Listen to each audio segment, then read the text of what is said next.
Hello good morning दोस्तों। Welcome back to new good way. आज दोस्तों 23 जून 2023 और 23 जून को हम जो डेली करंट अफेयर्स के जो इम्पोर्टेंट क्वेश्चन बनते हैं इनके बारे में हम डिटेल से डिस्कस करेंगे। और आज के दिन 23 जून को कौन सा दिवस है वो मनाया जा रहा है, तो 23 जून को अंतर्राष्ट्रीय ओलंपिक दिवस के रूप में मनाया जा रहा है।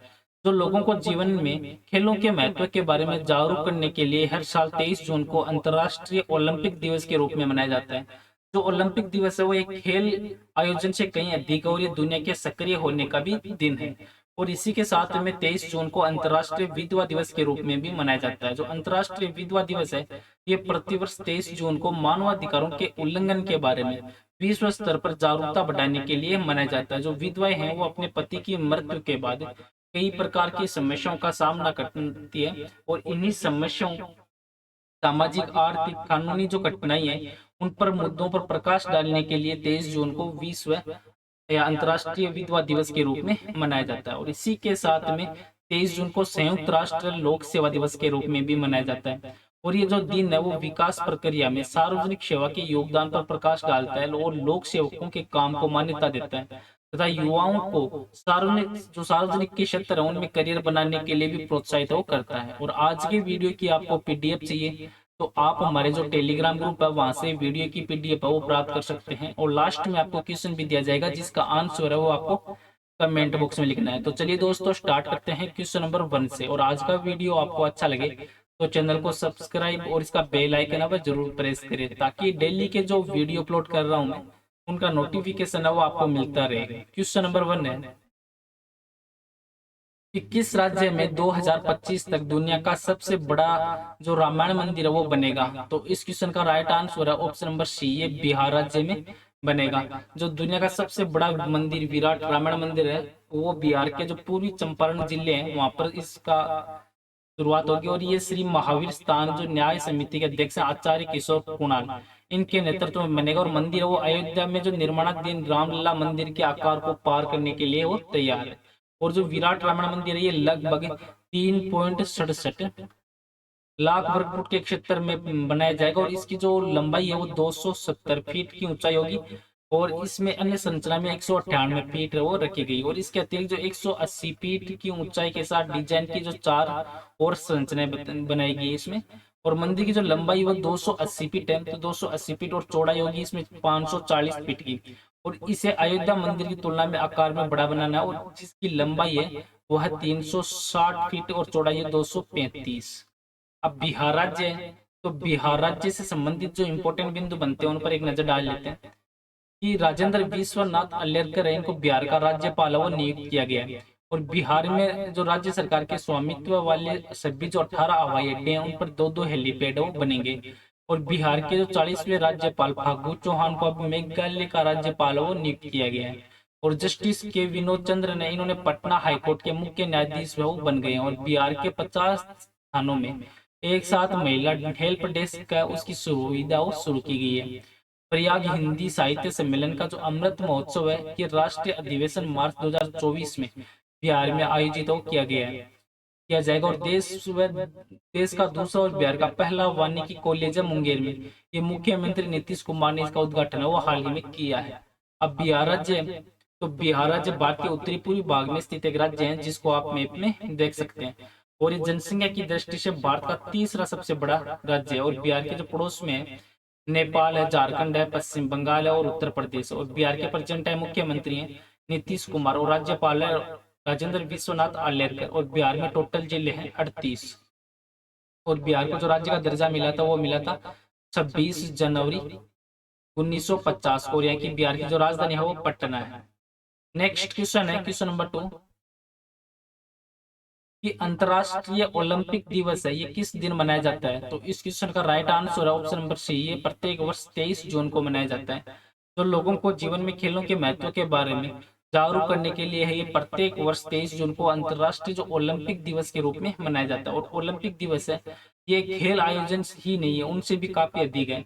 और ये दुनिया के सक्रिय होने का भी दिन है। अब जून मंथ है तो जून मंथ में निम्न इंपोर्टेंट दिवस और मनाए जाते हैं जिन पर एक नजर डाल लेते हैं कि 1 जून को विश्व दुग्ध दिवस और माता पिता का एक वैश्विक दिवस के रूप में मनाया गया। और 2-3 जून है तो 3 जून को विश्व साइकिल दिवस के रूप में मनाया गया। और 5 जून को विश्व पर्यावरण दिवस, 6 जून को विश्व कीट दिवस, 7 जून को विश्व खाद्य सुरक्षा दिवस और 8 जून को वर्ल्ड ब्रेन ट्यूमर डे के रूप में, 12 जून को बाल श्रम विरोधी दिवस और 14 जून को विश्व रक्तदाता दिवस और 15 जून को विश्व पवन दिवस और 18 जून को फादर्स डे और 18 जून को अंतर्राष्ट्रीय पिकनिक दिवस और 20 जून है तो 20 जून को विश्व शरणार्थी दिवस के रूप में मनाया गया और 21 जून है तो 21 जून को अंतर्राष्ट्रीय योग दिवस और 21 जून को विश्व संगीत दिवस और 23 जून को लोक सेवा दिवस और 23 जून को अंतर्राष्ट्रीय ओलंपिक दिवस के रूप में मनाया जा रहा है। नेक्स्ट क्वेश्चन है क्वेश्चन नंबर 3 कि नासा के आर्टेमिस प्रोग्राम में कौन सा देश है वो शामिल है। तो इस क्वेश्चन का राइट आंसर है दोस्तों ऑप्शन नंबर ए, ये भारत देश है वो इसमें शामिल है। तो भारत ने आर्टेमिस समझौते में शामिल होने का फैसला किया है। जो समान विचारधारा वाले जो देश है उनको नागरिक अंतरिक्ष अन्वेषण जो मंच है उन पर साथ लाता है और इसके तहत जो नासा और इसरो है ये 2024 में अंतरराष्ट्रीय अंतरिक्ष स्टेशन है उसके लिए एक संयुक्त मिशन पर सहमत हुए और आर्टेमिस समझौता ये 21वीं सदी में नागरिक अंतरिक्ष अन्वेषण के लिए एक डिजाइन किया गया एक गैर बाध्यकारी समझौता है।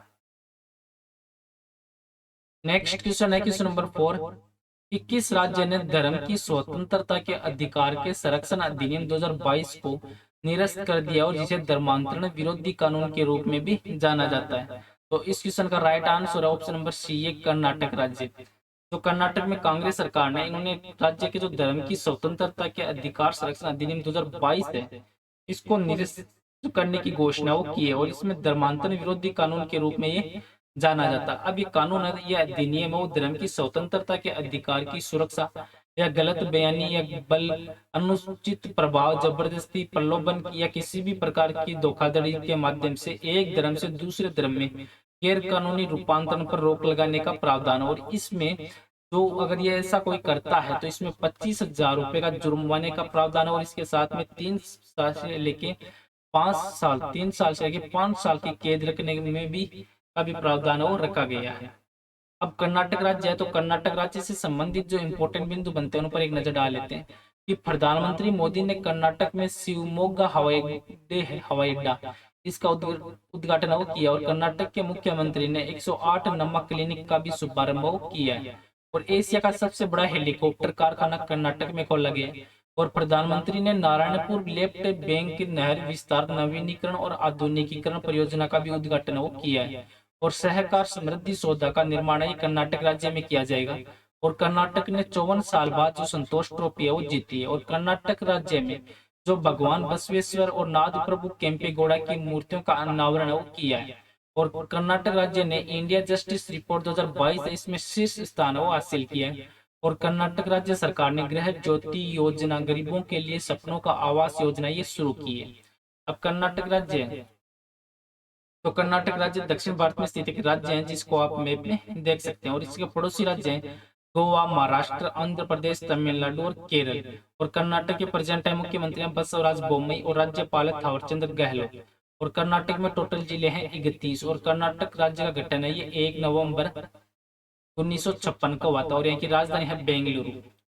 नेक्स्ट क्वेश्चन है क्वेश्चन नंबर 5 है कि एशियाई विकास बैंक के विकास के लिए डिजिटल प्रौद्योगिकी पर उच्च स्तरीय सलाहकार समूह का सदस्य वो किसे नियुक्त किया गया है।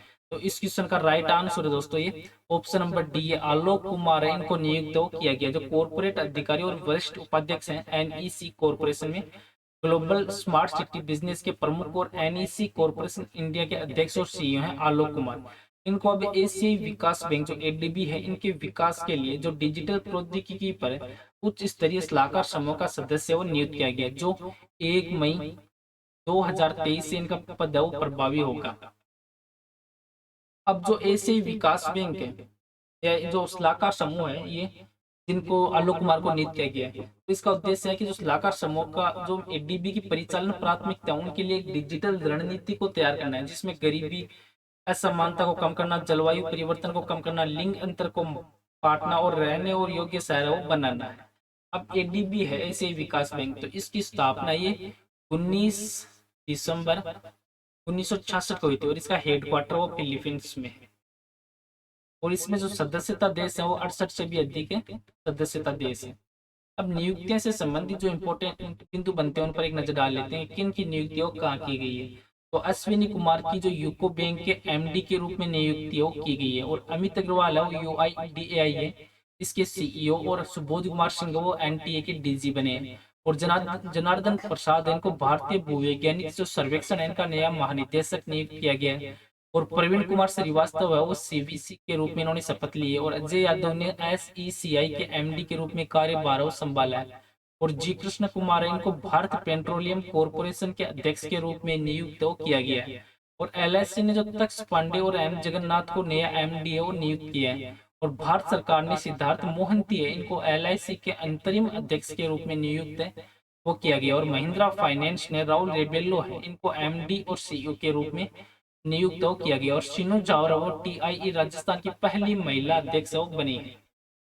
नेक्स्ट क्वेश्चन है क्वेश्चन नंबर 6 कि कॉमन एनुअल कॉन्फिडेंशियल रिपोर्ट वह किस सेक्टर से संबंधित है। तो इस क्वेश्चन का राइट आंसर है ऑप्शन नंबर बी, ये रक्षा के क्षेत्र से संबंधित है। जो भारतीय रक्षा और सुरक्षा अधिकारी है इन्होंने हाल ही में जो सशस्त्र बलों की सभी शाखाओं के जो वरिष्ठ अधिकारी हैं उनके लिए सम्मान वार्षिक गोपनीय रिपोर्ट लागू करने का निर्णय वो किया है। और ये निर्णय वो इस प्रक्रिया के लिए सरकार की जो रणनीति के साथ निकटता से ये मेल खाता जो सेना की 3 शाखाओं के बीच में अधिक सहयोग और समन्वय को बढ़ावा देना चाहती है। नेक्स्ट क्वेश्चन है क्वेश्चन नंबर 7 कि समलैंगिक जो विवाह को मान्यता देने वाला पहला बाल्टिक देश है वो कौन सा है। तो इस क्वेश्चन का राइट आंसर है ऑप्शन नंबर सी, ये एस्टोनिया देश है। तो एस्टोनिया है वो समलैंगिक विवाह को मान्यता देने वाला पहला बाल्टिक देश बन चुका। और मौजूदा जो प्रधानमंत्री हैं कि काजा कल्लास इनके सत्ता संभालने कुछ महीनों के बाद ये फैसला वो लिया गया। और समलैंगिक जो विवाह है ये विधेयक जो एस्टोनिया की 101 सीटों वाली संसद में 55 बहुमतों से पारित हुआ, जबकि इसके खिलाफ वो 34 मत वो पड़े थे। और ये कानून वो वर्ष 2024 से एस्टोनिया में लागू कर दिया जाएगा। अब एस्टोनिया देश है तो एस्टोनिया उत्तरी यूरोप में स्थित या बाल्टिक क्षेत्र में स्थित एक देश है जिसको आप मैप में देख सकते हैं। और इसके पड़ोस में फिनलैंड की खाड़ी, पश्चिम में बाल्टिक सागर और दक्षिण में लातविया और पूर्व में रूस से इसकी मिलती है। और यहाँ की राजधानी है तालिन और यहाँ की मुद्रा है यूरो। नेक्स्ट क्वेश्चन है क्वेश्चन नंबर 8 कि राज्य स्तर पर योग सत्र के लिए सबसे अधिक लोगों के एकत्र होने का गिनीज वर्ल्ड रिकॉर्ड वो किस शहर में बना है। तो इस क्वेश्चन का राइट आंसर है ऑप्शन नंबर डी, ये सूरत में बना है। जो राज्य स्तरीय अंतर्राष्ट्रीय योग दिवस के अवसर पर जो गुजरात के सूरत शहर में एक स्थान पर योग सत्र के लिए सबसे अधिक लोगों के इकट्ठा होने का जो गिनीज वर्ल्ड रिकॉर्ड है वो बनाया गया। और इस प्रोग्राम में 1 लाख से भी ज्यादा लोगों ने हिस्सा लिया। और पीएम नरेंद्र मोदी इन्होंने सूरत शहर की इस उपलब्धि पर भी बधाई दी है। नेक्स्ट क्वेश्चन है क्वेश्चन नंबर 9 कि ओशन रिंग ऑफ योगा है इसका आयोजन है वो किसके द्वारा किया गया है। तो इस क्वेश्चन का राइट आंसर है दोस्तों ऑप्शन नंबर सी, ये इंडियन नेवी के द्वारा किया गया। जो अंतर्राष्ट्रीय योग दिवस पर जो प्रत्येक वर्ष 21 जून को मनाया जाता है, इस दिवस के रूप में जो इंडियन नेवी है उनके द्वारा ओशन रिंग ऑफ योगा का आयोजन किया गया। और आयुष मंत्रालय इन्होंने रक्षा मंत्रालय और अन्य मंत्रालयों के साथ में ओशन रिंग ऑफ योगा है इस प्रोग्राम की योजना बनाई थी। और भारतीय प्रधानमंत्री हैं नरेंद्र मोदी, इनकी पहल है ये दिसंबर 2014 में संयुक्त राष्ट्र महासभा के द्वारा जो 21 जून को अंतर्राष्ट्रीय योग दिवस के रूप में मान्यता दी गई थी। और वर्ष 2015 में इसका पहली बार आयोजन किया गया था। नेक्स्ट क्वेश्चन है क्वेश्चन नंबर 10 कि फिनलैंड है तो फिनलैंड के नए प्रधानमंत्री के रूप में किसे चुना गया है। तो इस क्वेश्चन का राइट आंसर है दोस्तों ऑप्शन नंबर ए, ये पेटेरी ओर्पो को चुना गया है। तो फिनलैंड ने जो पेटेरी ओर्पो इनको देश का नया प्रधानमंत्री चुना। ओर्पो 4 दलों वाली गठबंधन सरकार का नेतृत्व कर रहे हैं। और संसद में उनके पक्ष में 107 सदस्यों ने मतदान किया था और उनके विरोध में 81 मत पड़े थे। और वहीं पे 11 सदस्य अनुपस्थित रहे थे। और फिनलैंड है तो फिनलैंड देश है ये उत्तरी यूरोप में स्थित एक देश है जिसको आप मैप में देख सकते हैं। और इसकी जो सीमाएं हैं ये स्वीडन, रूस, नॉर्वे से लगती है। और फिनलैंड की खाड़ी के पार दक्षिण में ये एस्टोनिया देश भी है। और देश की जो फिनलैंड की राजधानी है वो है हेलसिंकी। और यहाँ के प्रधानमंत्री प्रेजेंट टाइम में पेटेरी ओर्पो। और इनसे पहले थे सना मरीन। और राष्ट्रपति हैं साउली निनिस्तो। और यहाँ की मुद्रा है यूरो। और आज का नेक्स्ट और लास्ट क्वेश्चन है जिसका आंसर है वो आपको कमेंट बॉक्स में लिखना है। किस राज्य में 2025 तक दुनिया का सबसे बड़ा रामायण मंदिर है वो बनेगा। तो इस क्वेश्चन का राइट आंसर है वो आपको कमेंट बॉक्स में लिखना है। और पीछे के वीडियो में भी आपको क्वेश्चन दिया था कि किसे भारतीय रिजर्व बैंक के डिप्टी गवर्नर के रूप में नियुक्त किया गया है। तो इस क्वेश्चन का राइट आंसर दोस्तों ऑप्शन नंबर डी, ये स्वामीनाथन जानकी रमन को नियुक्त किया गया है। जो स्वामीनाथन जानकी रमन है, इनको 3 साल की अवधि के लिए आरबीआई के जो डिप्टी गवर्नर के रूप में नियुक्त किया गया। और ये जो स्वामीनाथन है, ये महेश कुमार जैन का स्थान है, वो लेंगे। और महेश कुमार जैन है, इनको जून 2018 में आरबीआई के डिप्टी गवर्नर के रूप में नियुक्त किया गया था। और वर्तमान में आरबीआई के जो गवर्नर है वो शक्तिकांत दास। चलो दोस्तों, आज का वीडियो हूँ यहीं पे समाप्त करता हूँ। वीडियो आपको अच्छा लगे तो चैनल को सब्सक्राइब और वीडियो को शेयर जरूर करें। Thank you all of you.